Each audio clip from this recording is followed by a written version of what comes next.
Telugu Desam party రాష్ట్ర ఉపాధ్యక్షుడు ఒంగోలు మాజీ ఎమ్మెల్యే దామచర్ల జనార్దన్ ఒంగోలు నగరంలోని 11వ డివిజన్ తెలుగుదేశం పార్టీ అధ్యక్షుడు దీపు ఏర్పాటు చేసిన తెలుగుదేశం పార్టీ కార్యాలయాన్ని ప్రారంభించారు.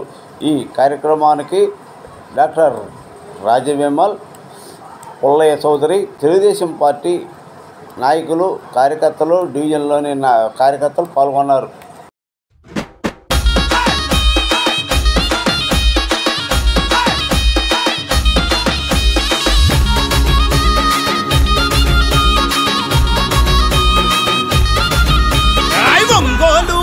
మీద తెలుగుదేశ సైన్యమా, జనబలమే తన బలమని సాగిన జన ఖడ్గమా, జనబలమే తన బలమని సాగిన జన ఖడ్గమా. దామచర్ల జనార్దను అన్నే మన ధైర్యము, నిరుపేదల గడపల్లో వెలిగే చిరుదీపము, నిరుపేదల గడపల్లో వెలిగే చిరుదీపము.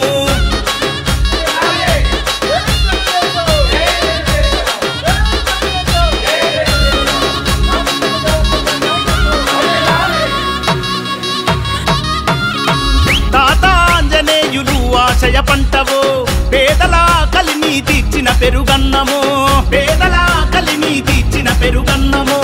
నమ్మిన జెండ కింద నడక నేర్చి ఎదిగినోడు, చంద్రన్న విలువలను ప్రాణంగా నమ్మినోడు, చంద్రన్న విలువలను ప్రాణంగా నమ్మినోడు. న్యాయం ఊపిరిగా సేవే మార్గంగా, న్యాయం ఊపిరిగా సేవే మార్గంగా. సైకిల్ గుర్తుకే ఓటని కదం దక్కుతున్నాడన్నా, తెలుగుదేశం జెండా పేదల అండాదండ.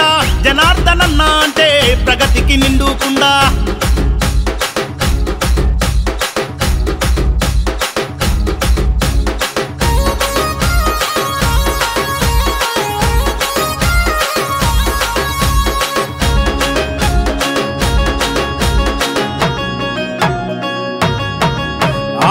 చీకటి గడపల్లో వెలుగులు వెదజల్లినోడు, అమృత పథకముతో అమ్మ ప్రేమ పంచినోడు, అమృత పథకముతో అమ్మ ప్రేమ పంచినోడు.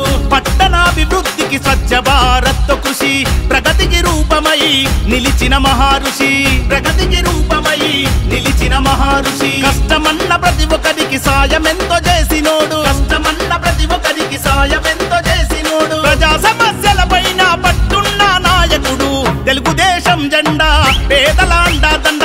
జనార్దనన్న అంటే ప్రగతికి నిండుకుండా.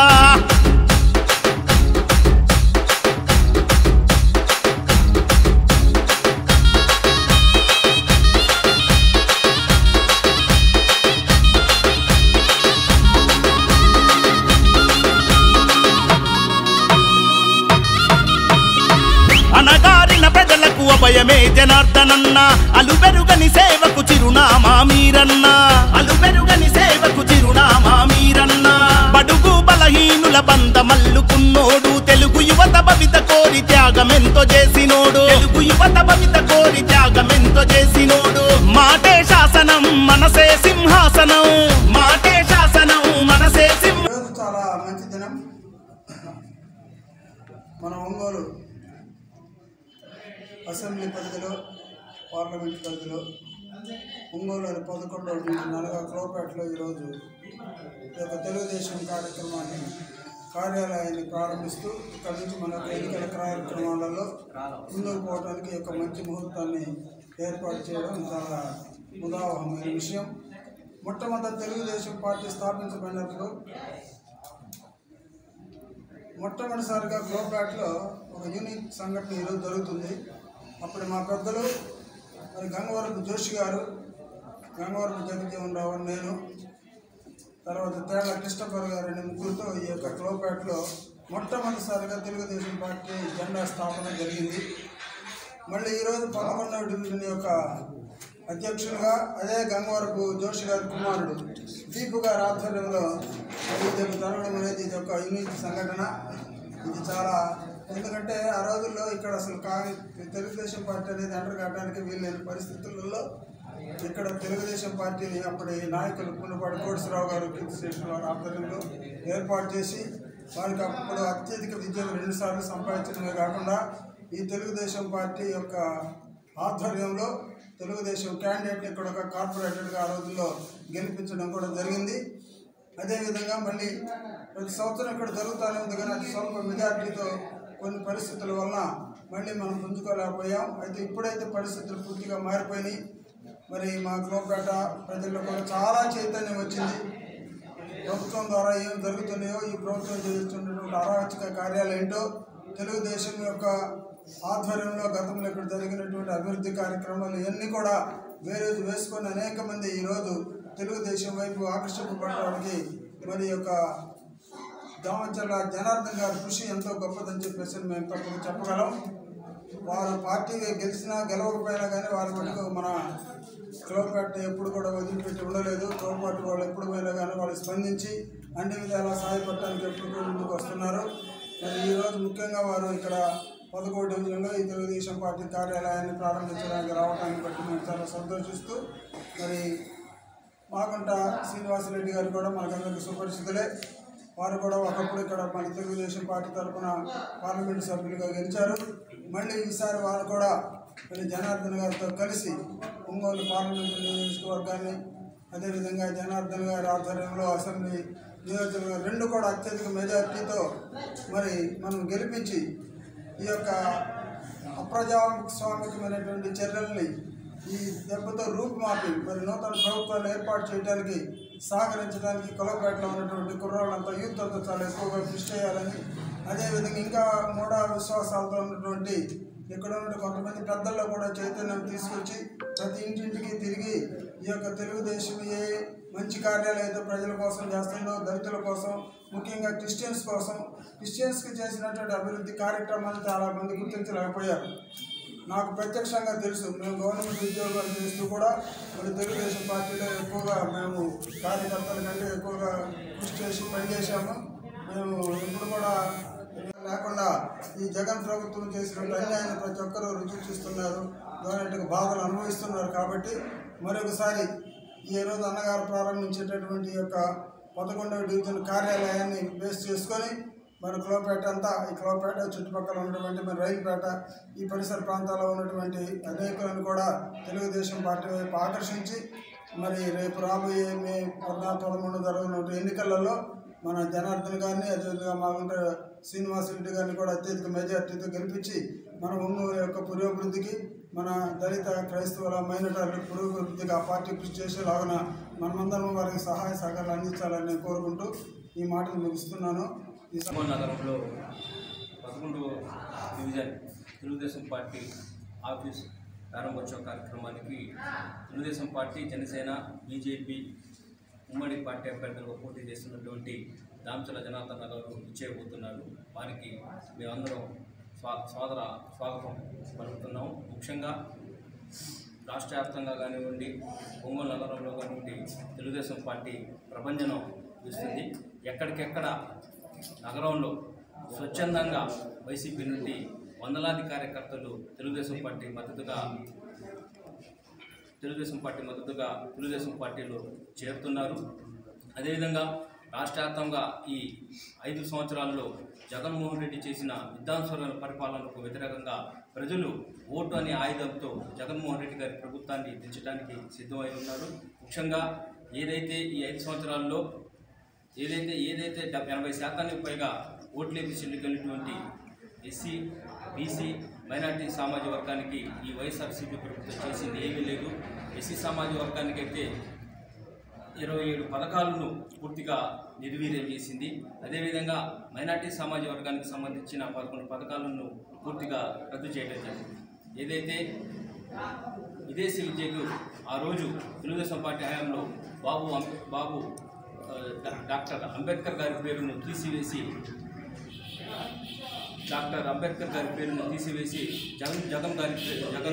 విదేశీ విద్యతో జగన్ గారి పేరును ప్రవేశపెట్టడం జరిగింది. ఇది చారిత్రాత్మక తప్పిదేమని ఈ పత్రిక విలేకరుల సమావేశపూర్వకంగా తెలియజేస్తున్నాను. ఈ డివిజన్లో కూడా పెద్ద ఎత్తున స్పందన లభిస్తుంది. తప్పకుండా ఈ డివిజన్లో డివిజన్ అధ్యక్షులు గంగవరపు జోషి కానీ, ముఖ్య నాయకులు మన రాజ్విమల్ గారు కానివ్వండి, అదేవిధంగా డివిజన్ అధ్యక్షులతో ముఖ్య నాయకులు అందరూ కలిసి తప్పకుండా ఈ డివిజన్లో రిచర్డ్స్ కానివ్వండి తప్పకుండా మెజార్టీ తీసుకొస్తారని సీర నాయకులు చెప్పినట్టు తప్పకుండా ఈ డివిజన్లో మెజార్టీ తీసుకొస్తారని, జనార్దన్ గారికి అత్యధికంగా మెజార్టీ తీసుకొస్తారని తెలియజేస్తుంది. ముఖ్యంగా ఈరోజు స్పందన చూస్తుంటే బ్రహ్మాండమైన స్పందన ఇక్కడ కనపడుతుంది. ముఖ్యంగా ఈ యూత్లో అయితే జనార్దన్ గారి పట్ల ప్రత్యేకమైన అభిమానం కలుగుతుంది. అదేవిధంగా ఆడవారిలో కానివ్వండి, ఎక్కడెక్కడ జనార్దన్ గారికి ఎక్కడెక్కడ ఏ డివిజన్లో పోయినా బ్రహ్మరథం పడుతున్నారు. తప్పకుండా జనార్దన్ గారు ఎలక్షన్లో విజయం సాధిస్తారని, ఈ డివిజన్లో అత్యధిక మెజార్టీ వచ్చిందని తెలియజేస్తూ, అదే కూడా మంత్రిగా కూడా మేము అంతా చేసుకుంటామని తెలియజేస్తూ జనార్దన్ గారికి స్వాగత స్వాగతం తెలుపుతున్నాం. ఈ 11వ డివిజన్ నుంచి స్వాగత స్వాగతం తెలుపుతున్నాం. ఈరోజు ఒంగోలు నగరంలోని 11వ డివిజన్ క్లౌపేటలో తెలుగుదేశం పార్టీ ఆఫీస్ని ఓపెన్ చేసుకోవడం చాలా ఆనందదాయకంగా ఉంది. ఇక్కడ డివిజన్ అధ్యక్షులు గంగవరపు దీపు గారు, నా ప్రధాన కార్యదర్శి మాజీ ప్రధాన కార్యదర్శి రాజవిమల్ గారు, ముఖ్య నాయకులు మన జగజ్జీవన్ రావు గారు, వీరందరూ కలిసి ఇక్కడ 11వ డివిజన్ ఆఫీస్ని ఓపెన్ చేయటం చాలా సంతోషం. జనార్దన్ గారి చేతుల మీదుగా ఇక్కడ ఆఫీస్ ఓపెన్ అవుతుంది, చాలా సంతోషం. ఇక్కడ అందరూ కూడా చాలా కష్టపడి పనిచేసి తెలుగుదేశం పార్టీని ఉమ్మడి అభ్యర్థులు రామచల్ల జనార్దన్ గారు, ఎంపీగా మాగుంట శ్రీనివాసరెడ్డి గారిని అఖండ మెజారిటీతో గెలిపించాలని చెప్పని పువ్వుళ్ళు ఊరుతున్నారు. ఇంకొక ముఖ్య విషయం ఏంటంటే, ఈ రోజున 25 సంవత్సరాల క్రితం దళితులను శిరోముండనం చేసి తోట త్రిమూర్తులకి ఈరోజు 18 నెలలు జైలు శిక్ష, 2.5 లక్ష జరిమానా విధించడం చాలా హర్షణీయం. ఆనందిస్తున్నాం. కోర్టుకి ధన్యవాదాలు తెలియజేస్తున్నాం. ఈ రోజున రాజ్యాంగం బ్రతికుందని చెప్పని ఈ రోజున మనం చెప్పుకోగలుగుతున్నాం. తోట త్రిమూర్తులు వైసీపీ తరపున పోటీ చేస్తున్నాడు. అలాంటి నీచమైన హేయమైన నాయకుడికి దళితులందరూ కూడా ఓట్లు వేయకుండా అతనికి బాయ్కాట్ చేయాలని చెప్పని ఈ మీడియా పరంగా నేను తెలియజేస్తూ సెలవు తీసుకుంటాను. 11వ డివిజన్లో తెలుగుదేశం పార్టీ ఆఫీస్ ఓపెన్ చేయడం చాలా సంతోషం. ఈ కార్యక్రమానికి ముఖ్య అతిథిగా గౌరవనీయ పెద్దలు Andhra Pradesh Telugu Desam party vice president మాజీ శాసనసభ్యులు మిత్రులు రామచల్ల జనార్దన్ గారు చేస్తున్నారు. అదేవిధంగా పార్లమెంట్ అభ్యర్థి, ఒంగోలు పార్లమెంట్ అభ్యర్థి మాగుంట శ్రీనివాసరెడ్డి గారు కూడా వస్తున్నారు. 11వ డివిజన్ కార్యక్రమాల్లో భాగంగా అనేక కార్యక్రమాలు గతంలో మేము చేపట్టి ఉన్నాము. మరి డివిజన్ యొక్క అభివృద్ధిలోనూ, డివిజన్ చేసే సంక్షేమ కార్యక్రమాల్లోనూ పార్టీ మాకు తోడుగా ఉంటుంది. బహుశా ఈ 11వ డివిజన్లో ఉండేటువంటి కార్యకర్తలు కానీ, ఓటర్లు కానీ, అభిమానులు కానీ 60-70% ఎస్సీ, ఎస్టీ, బీసీ మైనారిటీకి సంబంధించినటువంటి వారి అభివృద్ధికి చేయూతనివ్వటం పార్టీ యొక్క ఉద్దేశం. మరి గత ప్రభుత్వాల్లో చాలా వెనకబడినటువంటి సంక్షేమ కార్యక్రమాలు ఉన్నాయి. అది గ్రాస్ రూట్ లెవెల్లో ఉండేటువంటి వారికి మరి చేరలేదు అనేది మీ అందరికీ తెలిసినటువంటి విషయమే. ప్రత్యేకించి ఈ డివిజన్లో ఉద్యోగస్తులు ఎక్కువ మంది ఉన్నారు. మరి ఉద్యోగస్తులకు ఉన్నటువంటి సమస్యలు కూడా ఈరోజు మధ్యాహ్నం మరి అంటే ఆ ఉద్యోగస్తులతో పాటుగా రిటైర్డ్ అయినటువంటి ఉద్యోగస్తుల సమస్యలు కూడా చర్చించడం జరిగింది. ఆ విధంగా ఇక్కడ కూడా ఎక్కువ మంది రిటైర్డ్ అయినటువంటి ఉద్యోగస్తులు ఉన్నారు. వారికి రావాల్సినటువంటి రాయితీలు కూడా చంద్రబాబు నాయుడు గారి ప్రభుత్వంలో అయితే అందాయి, కానీ ఈ ప్రభుత్వంలో లేవు. మరి అలాంటి సమస్యలన్నీ కూడా పార్టీ దృష్టికి తీసుకుపోవడం జరిగింది. మరి జనార్దన్ గారు మాకు స్పష్టమైన హామీ ఇవ్వడం కూడా జరిగింది.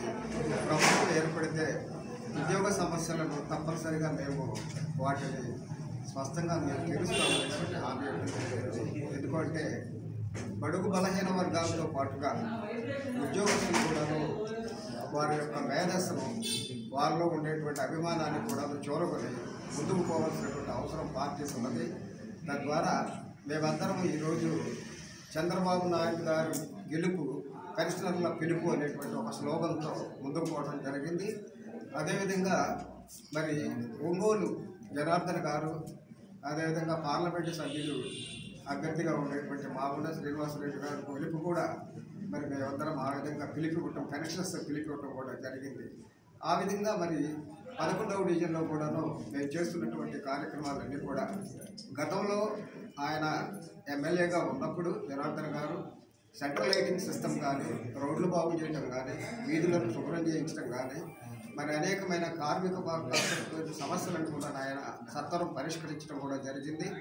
వాస్తవంగా నగరంలో అనేక ప్రాంతాల్లో ఈరోజు నీటి ఎద్దడి అనేది మనం చూస్తూ ఉన్నాం. అవన్నీ పరిష్కరించడానికి ఆయన ముందుకు వస్తున్నారు. అభివృద్ధి పాలన అనేటువంటిది రెండు సంక్షేమంలో ముడిపడి ఉంటాయి. ఈ పాలనలో అభివృద్ధి సంక్షేమం చేసినప్పుడే ఏ పార్టీకైనా మరి ప్రజల అభిమానాన్ని చూరగొంటారు. ఆ విధంగా తెలుగుదేశం పార్టీ ప్రభుత్వం ఏర్పడితే ఖచ్చితంగా ఆ విధంగా అభివృద్ధి చేస్తారని ఆశపడుతూ మరి ఈ డివిజన్లో ఉండేటువంటి యువకులు, మహిళలు, మరి అదేవిధంగా ఉద్యోగస్తులు, అదేవిధంగా మరి రేషన్ కార్డులు అందనటువంటి వాళ్ళు, వివిధ రకాల నిరుద్యోగ సమస్యలతో ఉండేటువంటి యువత కూడా వారందరికీ మేము ఒకటే కోరుతున్నాం. తప్పనిసరిగా మరి ఒంగోలు ఎంపీ అభ్యర్థిని మరి దామచర్ల జనార్దన్ గారి అసెంబ్లీ అభ్యర్థిగా ఎన్నుకుంటే తప్పనిసరిగా మన యొక్క ఆశలు, ఆశయాలు, ఆలోచనలు, మనలో ఉండేటువంటి కోరికలు, మనలో ఉండేటువంటి అనేకమైనటువంటి సమస్యలను వారు తీరుస్తారని మేము ఆశపడుతున్నాం. తద్వారా పార్టీ ప్రభుత్వానికి ఖచ్చితంగా ఏర్పడుతుంది. మరి రానున్నటువంటి భవిష్యత్తు యువత మీద ఆధారపడి ఉంది. యువత తప్పనిసరిగా సహకరించాలని, తద్వారా మరి తెలుగుదేశం పార్టీ ప్రభుత్వం ఏర్పడడానికి అవిరళ కృషి చేయాలని ఈ సందర్భంగా నేను మీ అందరికీ తెలియజేస్తూ ఈ అవకాశం ఇచ్చినందుకు ధన్యవాదాలు. తెలుసుకుంది ఏంటంటే దామచర్ల జనార్దన్ గారు మరి ఏ డివిజన్లోకి వెళ్ళినా, ఒంగోలులో 50 డివిజన్లు ఉన్నాయి, ఏ డివిజన్లోకి వెళ్ళినా కూడా ఆయన ధైర్యంగా ప్రతి డివిజన్ కూడా పర్యటిస్తూ ఉన్నాడు. ప్రజలందరూ కూడా దీన్ని గమనిస్తున్నారు. ఏ డివిజన్లో పోయినా కూడా ఆయన ఒక పేపర్ తీసుకొని, నేను ఈ డివిజన్లో 5 కోట్లు ఖర్చు పెట్టాను, అభివృద్ధి చేశాను, ఫలానా డివిజన్లో 4 కోట్లు అభివృద్ధి చేశాను, ఇంకో చోట 6 కోట్లు అభివృద్ధి చేశానని ఆయన 50 డివిజన్లో కూడా ఆయన చేసినటువంటి అభివృద్ధిని ఆయన బహిరంగంగానే ప్రకటిస్తూ ఉన్నాడు. ఒంగోలు అభివృద్ధి చరిత్ర మేము చాలాసార్లు చెప్పాం. జనార్దన్ గారి ముందు, జనార్దన్ గారి తర్వాత అనే విధంగా ఒంగోలుని అభివృద్ధి చేసినటువంటి ఘనత దామచర్ల జనార్దన్ గారికి దక్కుతుంది. మేము ఈ బాలినేని శ్రీనివాసరెడ్డిని మేము ఒకటే అడుగుతా ఉన్నాం. జనార్దన్ గారు పదే పదే ప్రెస్ మీట్లో కూడా చెప్పారు, మీరు నేను 5 సార్లు మంత్రి, 5 సార్లు ఎమ్మెల్యే అని మీరు చెప్తా ఉన్నారు. మీ అనుభవాన్ని ఉపయోగించి మీ బంధువు ముఖ్యమంత్రిగా ఉన్నాడు కాబట్టి దాన్ని ఉపయోగించి ఒంగోలు అభివృద్ధికి 50 డివిజన్లో మీరు ఎంత మాత్రం ఖర్చు పెట్టారనేది పేపర్ మీద ఒక ఫిగర్ చెప్పమని అడుగుతా ఉన్నాడు. అది చెప్పలేదు. పొద్దు గూకులు రోడ్ల మీద రోడ్లు వేశారు, కాలువలకు రంగులు, డివైడర్లకు రంగులు వేశారు, ఇవి చెప్తారు తప్పనిచ్చి మరి ఏం కూడా చెప్పరు. అయితే 11వ డివిజన్లో కూడా దామచర్ల జనార్దన్ గారి డెవలప్మెంట్ మార్క్ అనేది సీసీ రోడ్లు కానీ, ఈ రైల్వే స్టేషన్ రోడ్డు ఇంతకుముందు ఎలా ఉందో ఒంగోలు ప్రజలందరూ కూడా తెలుసు. 5 సార్లు ఎమ్మెల్యే చేసిన బాలినేని శ్రీనివాసరెడ్డి కూడా తెలుసు. అయితే ఒక్క మాట చెప్పి నేను ముగిస్తాను. నాకు ఒక వారం 10 రోజుల నుంచి నిద్ర కూడా పట్టినటువంటి పరిస్థితి ఏంటంటే, ఒంగోలు కాదు కదా, ఈ రాష్ట్ర చరిత్రలో, ఒంగోలు అసెంబ్లీ చరిత్రలో ఎప్పుడు కూడా ఏ ఓటర్ కూడా, ఏ రాజకీయ నాయకుడు కూడా మరి అనుభవించినటువంటి, ఎదురుపడినటువంటి సంఘటనలు గత వారం రిమ్స్లో జరిగినటువంటి సంఘటనలు. వాలంటీరు ప్రచార పత్రం పట్టుకొని తిరుగుతూ ఉంటే ఆ గృహిణి వాలంటీర్ తిరగకూడదని ఫోటో తీస్తే ఆమెని, వాళ్ళ కొడుకుని, డివిజన్ ప్రెసిడెంట్ని తలబాగలు కొడితే వాళ్ళని తీసుకొని ఎస్పీ ఆఫీస్కి వినతి పత్రం ఇచ్చి రిమ్స్కి తీసుకెళ్తే అడిషనల్ ఎస్పీ ఉన్నాడు, డిఎస్పీలు ఉన్నారు, 3 సిఐలు ఉన్నారు, 100 మంది పారామిలిటరీ ఫోర్స్ ఉన్నారు. ఇంతమంది ఉన్నా కూడా ఒక మంత్రిగా చేసినటువంటి ఒక వ్యక్తి, 5 సార్లు ఎమ్మెల్యే అని చెప్తున్నటువంటి వ్యక్తి, ఈ సైకో జగన్ రెడ్డి ఏదైతే మార్కాపూర్లో సభ జరిగితే మా అన్న సౌమ్యుడు అని చెప్తా ఉన్నాడు, మాకు నవ్వు వచ్చింది. అటువంటి వ్యక్తి 300 మందితోటి గంజాయి తాగిన తాగుబోతులతోటి దాడికి దిగాడంటే వాళ్ళ టార్గెట్ జనార్దన్ గారి మీద కూడా చెయ్యాల. ఇటువంటి అమానుష్యమైన బీహార్ తరహా రాజకీయాలు, మరి కడప తరహా రాజకీయాలు ఒంగోలులో కూడా తీసుకొచ్చాడంటే ఇక దీని గురించి ఒంగోలు ప్రజలకి చెప్పాల్సిన పనేం లేదు. ఆల్రెడీ బ్రాహ్మిన్స్కి సంబంధించిన 6 ఎకరాల స్థలం కబ్జా చేశారు. ఐపీఎస్ రేంజ్ ఒక అతను, మాజీ ఐపీఎస్, ఆయన స్థలం కూడా మరి ఈ బాలినేని శ్రీనివాసరెడ్డి అండ్ కో కబ్జా చేశారు. ఇప్పుడు కూడా మేము ఒకటే చెప్తా ఉన్నాం, మళ్ళీ జగన్మోహన్ రెడ్డి ప్రభుత్వం వచ్చి బాలినేని శ్రీనివాసరెడ్డి ఎమ్మెల్యే అయితే వాళ్ళ కొడుకు ఆయన కలిసి రిజిస్టర్డ్ స్థలాలు కాదు కదా, తాతల ముత్తాతల నుంచి మీకు డాక్యుమెంట్ పర్ఫెక్ట్గా ఉన్నా కూడా మొత్తం కూడా కబ్జా చేస్తారు. మీరుంటున్న ఇల్లు మీద మీకు గ్యారంటీ ఉండదు. ఇటువంటి పరిస్థితుల నుంచి బయటపడాలనుకుంటే సౌమ్యుడు ఒక దార్శనికుడు చంద్రబాబు నాయుడు గారు రాష్ట్రాన్ని ఎట్టయితే ఒక డెవలప్మెంట్ చేయాలన్న ఒక ఆలోచనతో ఉన్నాడు. అటువంటి ఆలోచన కలిగి 5 ఏళ్ళు చేసి చూపించాడు. మేమేమి అభూత కల్పనలు లేకపోతే కట్టుకథలు చెప్పట్లా, ఒంగోలు ప్రజలందరూ కూడా తెలుసు. చేసి చూపించినటువంటి వ్యక్తిని మీరు వదులుకున్నారు. ఒక్క ఛాన్స్ అంటే అతనికి అవకాశం ఇచ్చారు. ఇప్పుడు మళ్ళీ నేను ముసలాన్ని అయిపోతున్నాను, ఇదే లాస్ట్ అంటున్నాడు.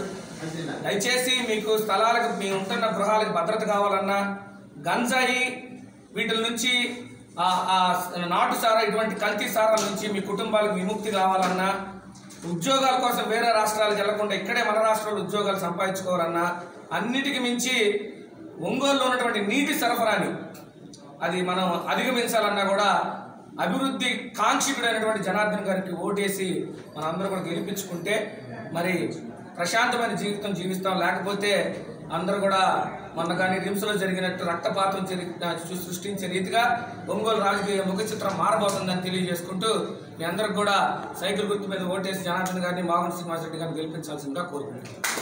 నమస్కారాలు. ఈరోజు నగరంలో 46 డివిజన్స్ ఏవైతే ఉన్నాయో అన్నింటిలో కూడా పార్టీ కార్యాలయాలు ఓపెన్ చేస్తాము. ఎందుకంటే ఎన్నికల సందర్భంగా అందరూ కూడా ఒక దగ్గర కూర్చొని మాట్లాడుకోవాలంటే ఒక ప్లేస్ కావాలి.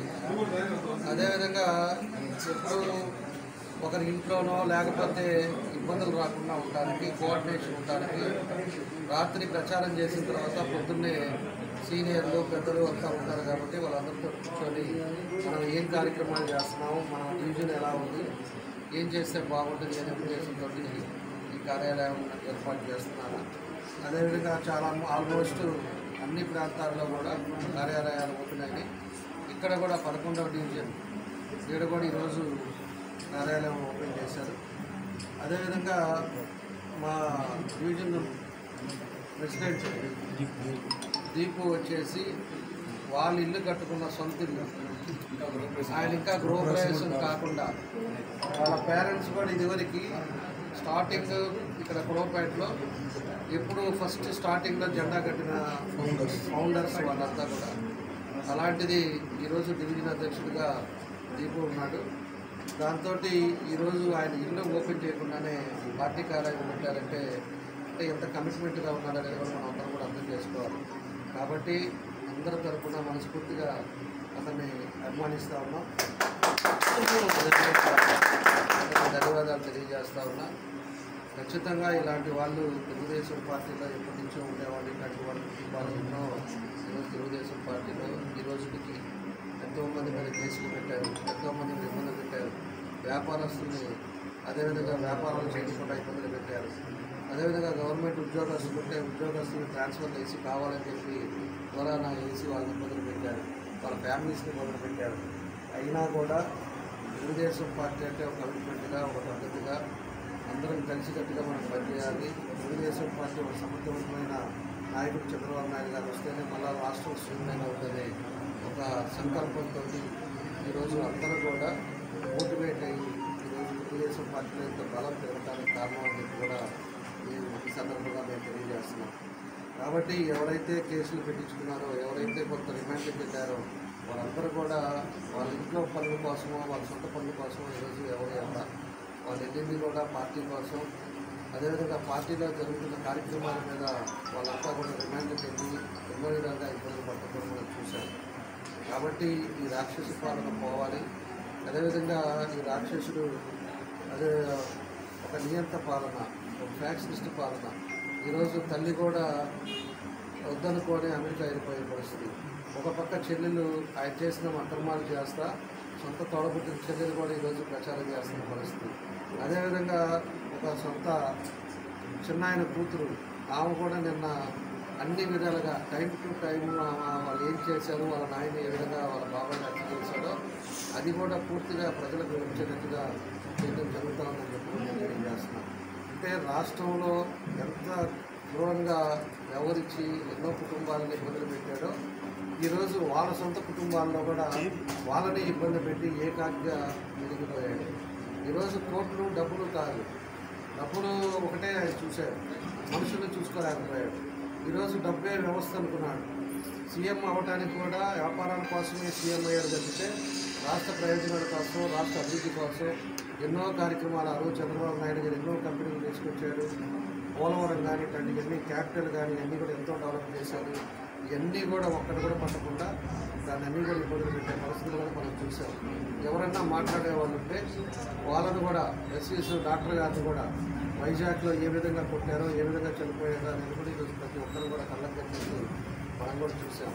కాకపోతే ఆ పాలన, ఆ విధానాలు చూసి పోలీసు వాళ్ళు కొంతమంది అడ్డాలు పెట్టుకొని ఏ విధంగా చేశారో దానికి ఈరోజు పూర్తిగా ప్రజలందరూ కూడా అందరికీ పూర్తిగా అర్థమయ్యే పరిస్థితి ఉంది. ఈరోజు ఎక్కడికి పోయినా కూడా ఎప్పటి నుంచో వైఎస్ఆర్ పార్టీలో ఉండేవాళ్ళు కానీ ఎవరైనా కూడా ఈరోజు ఉండే పరిస్థితులను బట్టి ఈరోజు అందరూ కూడా మళ్ళా తెలుగుదేశం రావాలి, ప్రభుత్వం వస్తేనే మనుగడ ఉంటుందని చెప్పేసి ఉద్దేశంతో ఈరోజు అంతా కూడా రాష్ట్రం అంతా ఉంది. కాబట్టి ఇలాంటి వ్యవస్థ పోవాలనేదే మా ఉద్దేశం. ప్రజలందరూ కూడా ఆలోచించుకోండి. ఇప్పుడు కూడా మీరు భయపడతా లేకపోతే ఇంకోటం అనుకోండి ఉంటే రేపు ఓటుకు వచ్చేది ఖచ్చితంగా తెలుగుదేశానికి చేసి తప్పకుండా కూడా అన్ని ప్రాంతాల్లో తెలుగుదేశం అనేది పిలిస్తే రేపు ముఖ్యమంత్రిగా చంద్రబాబు నాయుడు గారు వస్తారు. పీస్ఫుల్ వాతావరణం అనేది మనకు ఉంటుందని చెప్పి తెలియజేస్తాం. 14-19లో ఇది ఏ విధంగా మీరు ప్రశాంతమైన వ్యాపారాలు కానీ ఉద్యోగాలు కానీ చేసుకుంటున్నారు, ఆ వాతావరణం మళ్ళా రావాలి, ఆ వ్యవస్థ రావాలని చెప్పేసి కూడా నేను కోరుకుంటున్నాను. ఇక్కడ ఉండే వ్యక్తులు కూడా మీకు అందరికీ కూడా తెలుసు, నేను పదే కూడా చెప్తానే ఉన్నాను. ఇక్కడ ఉండేవాళ్ళు స్థలాల మీద మన స్టాంపుల పైన, గ్రానైట్ల పైన, ఇసుక పైన, రైస్ పైన ఒకటి కాదు దొరికినట్టు దొరుకుతుంది. ఆ రోజు ఎలక్ట్రికల్ మినిస్టర్గా ఉండే దాని మీద సలహాలు తీసుకొని వర్కుల మీద కమిషన్ తీసుకొని ఈరోజు అవినీతి డబ్బు ఇష్టారాజ్యంగా సంపాదించి ఈ అవినీతి డబ్బుల మీద ఉండే పరిస్థితులతో ఈరోజు రాజకీయాలు తెలియజేస్తా ఉన్నాం. అదేవిధంగా పరిస్థితి డబ్బు ఒకటే పెట్టుకొని డబ్బుతోటే ఈరోజు రాజకీయాలు జరుగుతాయి అనే ఉద్దేశంతో వాళ్ళ కొడుకు కూడా ఈ రకంగా డబ్బులు వలగలటం, ఇబ్బందులు పెట్టే పరిస్థితులు కూడా మనం చూస్తూ ఉన్నాం. కాబట్టి డబ్బు అనేది ప్రధానమా లేకపోతే డెవలప్మెంట్ కావాలా, అవినీతి డబ్బు కావాలా అనేది కూడా ప్రజలందరూ కూడా ఆలోచించుకోవాలని తెలియజేస్తాము. కాబట్టి డబ్బు అనేదే ప్రధానం అనుకునే మనుషులు కొంతమంది ఉన్నా కూడా ఎక్కువ పర్సెంట్ అభివృద్ధి కావాలి, మా ప్రాంతం బాగుండాలి, అదేవిధంగా అన్ని ప్రదేశాలు బాగుండాలి, ఎక్కడికి పోయినా కూడా పీస్ఫుల్గా ఉండాలని చూసేవాళ్ళు దానికి దాన్ని కూడా మీరు అందరూ కూడా ఆలోచించుకొని ఒక మంచి నిర్ణయానికి రావాలని చెప్పేసి కూడా నేను తెలియజేస్తా ఉన్నా. ఈ డివిజన్లో కూడా 88 లక్షలు పెట్టి ఆ రోజుల్లో డెవలప్మెంట్ ఫండ్లు ఏవైతే పెండింగ్ ఉన్నాయో అవన్నీ కూడా మేము చేశాం. అదేవిధంగా ఈరోజు అందరూ కూడా అడిగారు, ఒక రోడ్లో మా ఫ్రూట్స్ దానికి వెళ్ళాలంటే రైతు బజార్కి ఒక దారి కావాలని చెప్పేసి ఆ రోజు అడిగితే దాన్ని కూడా ఎస్పీ గారితో మాట్లాడితే ఉండే పరిస్థితుల్లో దీనికి పోవటం వల్ల సెక్యూరిటీ ప్రాబ్లం వస్తుంది, అటు ఇటు ఉండేటప్పుడు ఒక పక్క స్టేషన్ ఉంది, అన్ని ప్రాబ్లమ్స్ వస్తాయని చెప్పి వాళ్ళు చెప్పారు. అప్పటికే మనం చెప్పాం, వాళ్ళ మాదిరి పెట్టేసి మనిషి మూవ్మెంట్, వెహికల్స్ కాకుండా మనిషి మూవ్మెంట్గా అది కూడా కావాలని చెప్పారు. అది ఈసారి వచ్చేటట్టుగా చేస్తాం. ఎప్పుడు కూడా వర్షాలు పడితే మునిగిపోయే ప్రాంతంగా ఇది కూడా ఉంటుంది. అలాంటి ప్రాంతాలను కూడా డ్రైనేజ్ సిస్టమ్ డెవలప్ చేసి ఎక్కడా కూడా వాటర్ ఇబ్బంది లేకుండా చేసిన కూడా తెలుగుదేశం పార్టీ తెలియజేస్తున్నాం. మళ్ళీ అదేవిధంగా రైల్వే స్టేషన్ పోయే డివైడర్స్ కానీ ఇవన్నీ కూడా తెలుగుదేశం పార్టీలో ఒక రూపురేఖలను కూడా ఇంకా బాగుండే విధంగా మేమంతా కూడా ఆ రోజు ఉండే పరిస్థితుల్లో మేమంతా చేయడం జరిగింది. తప్పకుండా భవిష్యత్తులో ఇంకా ఏవైతే ఉన్నాయో అవన్నీ కూడా పూర్తి చేస్తాం. ప్రజల్లో కూడా ఆలోచించుకొని రేపు జరగబోయేది ఎన్నికలకి ఈరోజు పవన్ కళ్యాణ్ కానీ బీజేపీ కానీ అందరూ కూడా ఒక సైకో ప్రభుత్వం పోవాలి అనే ఉద్దేశంతో వీళ్ళందరూ కూడా ఈరోజు రావటం కూడా అందరూ కలిసి పోటీ చేయడం కూడా జరుగుతూ ఉన్నాయి. కాబట్టి ఎంతమంది కలిశారు అంటే అతని పరిపాలన విధానం, అతని మెంటాలిటీ ఎలా ఉంటుందని దృష్టి పెట్టుకోవాలని చెప్పి ఈ సందర్భంగా మనం తెలియజేస్తూ రేపు రాబోయే రోజుల్లో మామూలు శ్రీనివాసరెడ్డి గారు ఎంపీగా పోటీ చేస్తున్నారు, అదేవిధంగా నేను ఎమ్మెల్యేగా పోటీ చేస్తున్నాను. అందరూ సైకిల్ చేసి మంచి మెజార్టీ కోసం ఇక్కడంతా కూడా గవర్నమెంట్ ఉద్యోగస్తులు ఎక్కువ ఉంటారు, మాస్టర్స్ ఉన్నారు. ఇక్కడ కూడా బాగా ఆ చర్చికి కూడా నేనుండే టైంలో పీస్ఫుల్ వాతావరణం తీసుకొచ్చాం. అప్పుడు కూడా గొడవలు ఉన్నాయి, గొడవలుండి 2 గ్రూపులుగా ఇబ్బందులు పెడుతుంటే ఇబ్బందులను కూడా నేను సెపరేట్ చేసి దాన్ని ఎక్కడ కూడా ప్రాబ్లం లేకుండా దాన్ని ఒక సెపరేట్ చేసి ఎప్పుడు కూడా డోర్ అనేది వేయకుండా చేశాను. మెయిన్ చర్చి చరిత్ర ఉండే చర్చ్ అది. అలాంటి చర్చిది ఈరోజు తలుపుడేసే పరిస్థితి వస్తే ఇక్కడ ఉండే వాళ్ళు ఏం చేస్తున్నారో నాకు అర్థం కావట్లేదు. అక్కడ కనీసం దాని మీద కాన్సన్ట్రేట్ చేసి అసలు ప్రాబ్లం ఏంటనేది అందరినీ కూర్చోబెట్టుకొని సార్ట్అవుట్ చేయకుండా లాస్ట్కి మెయిన్ చర్చి తలుపులు వేసేసి ఒక పక్కన ఒకరికి ఇచ్చి ఈరోజు ప్రేయర్ చేసుకునేటట్టుగా చేయటం అనేది ఏ విధంగా ఉండాలని కూడా క్రిస్టియన్స్ అందరూ కూడా ఆలోచించుకోవాలని కూడా సందర్భంగా తెలియజేస్తా ఉన్నాం. రేపు తెలుగుదేశం పార్టీ అధికారంలోకి వచ్చిన తర్వాత దాన్ని మళ్ళా తలుపులు తెరిపిస్తాం. పీస్ఫుల్ వాతావరణం చర్చలో జరిగే విధంగా ఈ తెలుగుదేశం పార్టీ మేము తీసుకుంటామని కూడా ఈ సందర్భంగా అలాంటి వాతావరణం తీసుకొని మళ్ళా అందరూ కూడా అలాంటి మేజర్ పెద్ద చర్చి మనకి చరిత్ర చర్చి మన టైంలో ఆ చర్చి మీద స్టాంప్ కూడా మనం ఆ రోజు ఓపెన్ చేసాం. పోస్టల్ స్టాంప్ కూడా ఆ చర్చికి ఉండే విలువల్ని గుర్తుపెట్టుకొని ఆ రోజు మనం పెట్టి దాని మీద చేసి దాని స్టాంప్ కూడా ఆ రోజు పెట్టడం జరిగింది. అలాంటి చర్చిని ఈరోజు మూసేయడం బాధాకరం అని తెలియజేస్తాను. రేపు అది వచ్చిన తర్వాత చేస్తాను. మరోసారి అందరికీ తెలియజేస్తాను. ఇక్కడ ఉద్యోగస్తులు కానీ అందరూ కూడా మీరందరూ కూడా ఆలోచించండి. తప్పకుండా ఉద్యోగస్తులు కూడా ఎంత జ్ఞాపకం చూశారో అందరూ కూడా మనం చూసాం. అలాంటి పరిస్థితి కూడా ఆలోచించుకొని ఒక మంచి పరిపాలన రావాలని కోరుకోవాలని చెప్పేసి కూడా మేము అందరూ కోరుకుంటూ ఈరోజు మంచి కార్యాలయాన్ని ప్రారంభం చేసుకోవడం చాలా సంతోషం. ఇప్పుడు కూడా ఎప్పుడు కూడా దాని మెజారిటీ ఈసారి ఈ డివిజన్లో కూడా మెజారిటీ అనేది వస్తుందని చెప్పి కూడా ఈ సందర్భంగా నేను తెలియజేస్తా ఉన్నాం.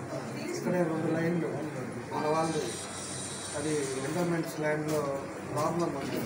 దాన్ని సాటర్డే చేత కాకుండా దాన్ని కోడ్ వచ్చిన తర్వాత ఓల్డ్ ఏజ్లో వేసి దాన్ని సిమెంట్ రోడ్ వేస్తాం, ఓట్ల కోసం నాటకాలు ఆడుతూ ఉన్నారు. ఇన్ని 5 సంవత్సరాలు 5 చిన్న రోడ్లు 10 లక్షలు పెడితే అయిపోయే రోడ్లు అయ్యి ఆ టైంలో ఆ రోజు మంచినీళ్ళు ఇచ్చారు వాళ్ళకి. అదేవిధంగా ఆ రోజు హౌసెస్ కూడా కొన్ని లేవంటే హౌసెస్ కూడా కట్టించాం మనం. ఇవన్నీ కూడా మనం ఆ రోజుల్లో చేసాం. ఈరోజు ఆ రోడ్ వేయడానికి ఆ రోజు కొన్ని పైప్ లైన్ వల్ల టైం అయిపోయి ఇబ్బంది అయింది. మేము వచ్చిన తర్వాత వేస్తాము పోయినసారి చెప్తే మీరు అరావిడిగా ఆ రోజులో కూడా వేశారు. ఏదేమైనా కూడా ఈరోజు ప్రజలు కూడా అర్థం చేసుకొని తప్పకుండా దాన్ని చేయాలి. వాళ్ళ ఎండోమెంట్స్ ల్యాండ్ని కూడా పూర్తి పరిష్కారం ఫస్ట్ నుంచే చూసుకొని తప్పకుండా దాన్ని కూడా అందరికీ పట్టాలు వాళ్ళ సొంతలో ఈరోజు లోన్కి పోవాలని వాళ్ళని ఇబ్బంది ఉన్నాయి కాబట్టి వాళ్ళకి రిజిస్టర్ అయితేగా దాన్ని కూడా చేస్తాం. ఉన్నాయి అన్నీ కూడా చూస్తాం. మీరు ఆలోచించుకొని మంచి నిర్ణయం తీసుకోవాలని కూడా నేను తెలియజేస్తున్నాను. మరోసారి పెద్దలందరికీ అందరికీ పేరు పేరున మా తీర్పు వచ్చే అభినందనలు తెలియజేస్తూ అందరికీ నమస్కారం తెలియజేస్తున్నాను.